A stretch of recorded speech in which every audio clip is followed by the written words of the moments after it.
Perkenalkan, nama saya Johanna Graciela Eleanor Gerungan. Saya mahasiswi dari Program Studi Psikologi Universitas Pembangunan Jaya. Pada kesempatan ini, saya akan mempresentasikan hasil proposal penelitian saya yang berjudul Hubungan antara pola berpikir kritis dengan kemampuan mengidentifikasi dan memahami emosi dalam interaksi sosial pada remaja.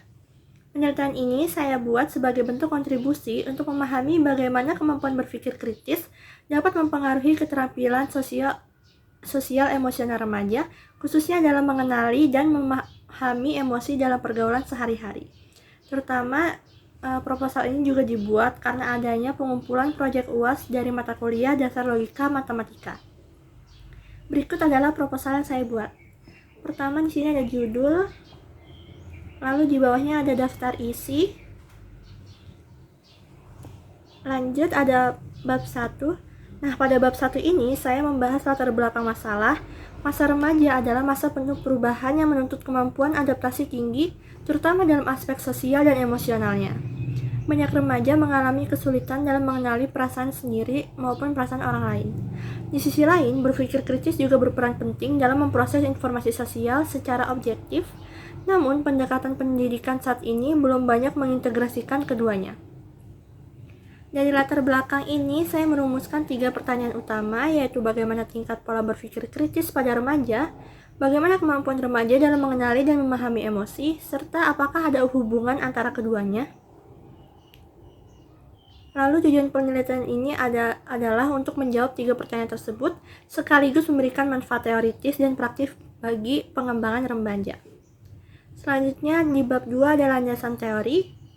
Bab 2 ini berisi 4 bagian penting. Yang pertama itu saya menjelaskan pengertian pola berpikir kritis, juga mempertimbangkan berbagai aspek perspektif, dan juga membuat keputusan berbasis bukti.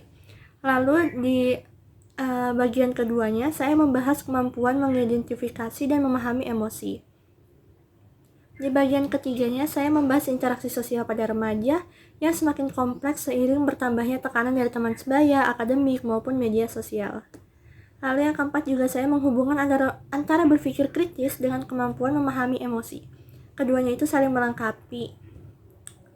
Lalu selanjutnya ada bab 3. Bab 3 ini adalah metodologi penelitian.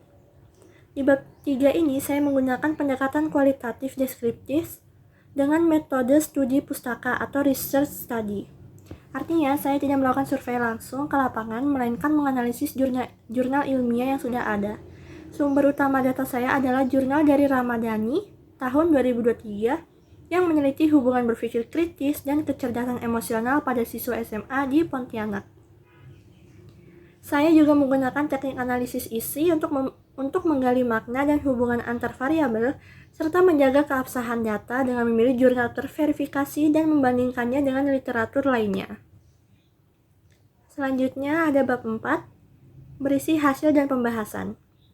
Di bab 4 ini, saya menganalisis 2 bagian. Yang pertama itu hasil analisis literatur. Jurnal yang saya kaji itu menunjukkan adanya hubungan positif antara kemampuan berpikir kritis dan 2 aspek kecerdasan emosional, yaitu ada pengendalian diri dan juga empati. Nah, di kedua pada pembahasan ini, saya menyoroti bagaimana berpikir kritis memberi landasan bagi pemrosesan emosi yang sehat, melalui refleksi, kontrol diri, dan metakognisi. Selanjutnya ada bab 5. Bab 5 berisi kesimpulan dan saran. Nah, di bab 5 ini, kesimpulan dari penelitian adalah bahwa terdapat hubungan positif antara pola berpikir kritis dengan kemampuan mengidentifikasi dan memahami diri. Remaja yang memiliki pola pikir kritis cenderung lebih empati, reflektif, dan juga mampu mengendalikan diri mereka. Nah, ini juga membuktikan bahwa pengembangan kemampuan kognitif dan emosional sebaiknya dilakukan secara bersamaan. Saran dari saya, sekolah dan keluarga sebaiknya memberikan ruang untuk diskusi terbuka, pembelajaran berbasis refleksi, ataupun mengajak remaja berpikir sebelum bertindak. Nah, dengan begitu, kita bisa membantu remaja menjadi pribadi yang lebih bijak secara kognitif maupun matang secara emosionalnya. Nah, selanjutnya itu ada bab 6, yaitu berisi lampiran.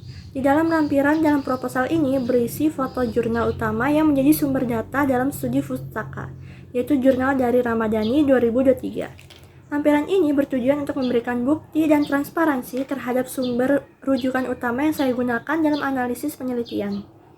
Keberadaan lampiran ini juga menunjukkan bahwa proposal ini didasarkan pada referensi ilmiah yang valid dan terverifikasi.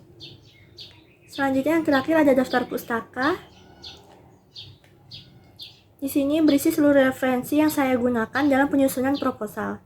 Daftar pustaka ini mencakup jurnal nasional dan internasional, serta artikel ilmiah yang membahas topik berpikir kritis, kecerdasan emosional, interaksi sosial remaja, serta psikologi perkembangan. Sebagai penutup, saya ingin menekankan kembali bahwa remaja tidak hanya membutuhkan kecerdasan intelektual, tapi juga keterampilan sosial dan emosionalnya agar dapat tumbuh menjadi pribadi yang matang dan adaptif.